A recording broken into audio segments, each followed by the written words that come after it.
കാര്യം കിട്ടണമെന്ന് പറഞ്ഞപ്പോൾ അടുത്തൊരു സ്റ്റോറി വന്നത് ഇതാണ്. ഇതിൽ എന്താ ഈഗിൾ ഗെയിമിംഗ് ഇതൊക്കെ എന്ന് ചോദിച്ചുകൊണ്ട് പുള്ളി ഒരു സ്റ്റോറി ഇട്ടായിരുന്നു. ഇതിനകത്ത് ഞാൻ തെറി വിളിക്കുന്ന ഭാഗം മാത്രം ലൈക്ക് അതൊരു ബ്ലർനെസ് കുറവാ, ഇന്റൻസിറ്റി കുറവാ. കണ്ട നീ എവിടെ ഞാൻ എവിടെ സ്കാം എന്നൊക്കെ ചോദിക്കുന്ന ഇതുണ്ട്. ഇതിനി നിങ്ങൾക്ക് ഈ അക്കൗണ്ടിന്റെ ഉടമയെ കാണണം. നിങ്ങൾക്ക് ഇതാ 6000 ഫോളോവേഴ്സ് അയക്കുന്ന വോയിസോ, എടാ ഞാൻ നിന്നെ ഉണ്ടല്ലോ, ഞാൻ നിന്റെ അവിടെ വന്ന് അടിക്കും, അത് ചെയ്യും ഇത് ചെയ്യും. ഒരു അമ്മാവനാ, പുള്ളിയൊരു അമ്മാവനായിട്ട് ഫിദാണ് അവന്റെ ഐഡന്റിറ്റിയാ ഫിദ. 6000 ഫോളോവേഴ്സ് ഉണ്ട് ഈ ഫിദയ്ക്ക്. എനിക്ക് മെസ്സേജ് അയക്കുമ്പോ എടാ നിന്റെ കാര്യങ്ങളൊക്കെ ഞാൻ റിവീൽ ചെയ്യും. വേറെ രാത്രിയാകുമ്പോ ഇതാണ് രാത്രിയിൽ ഈ അക്കൗണ്ടിൽ നിന്നുള്ള പരിപാടി. മനസ്സിലായ? ഇങ്ങനത്തെ കുറെ അമ്മമാരുണ്ട്.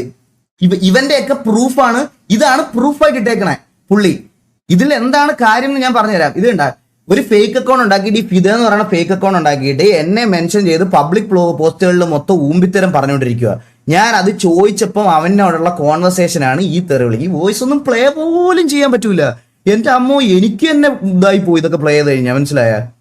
ഇതൊക്കെ അവൻ കൊണ്ട് ഇട്ടോട്ടെ, എനിക്ക് പ്രശ്നമില്ല. എന്നെ ഇങ്ങനെ ട്രീറ്റ് ചെയ്യുന്ന ഒരുത്തനെ ഞാൻ തിരിച്ച് ഉമ്മ വെക്കണമെന്നാണോ പറയണേ? അല്ല, ഈ തെറി വിളിക്കുന്നത് ഇത്ര സീൻ അത് ഇത് പബ്ലിക് പ്ലാറ്റ്ഫോമിലാണ്. അവന്റെ DM-ലാ, പേഴ്സണൽ DM-ല്, അവന്റെ പേഴ്സണൽ DM-ലാ. സോ ഇത്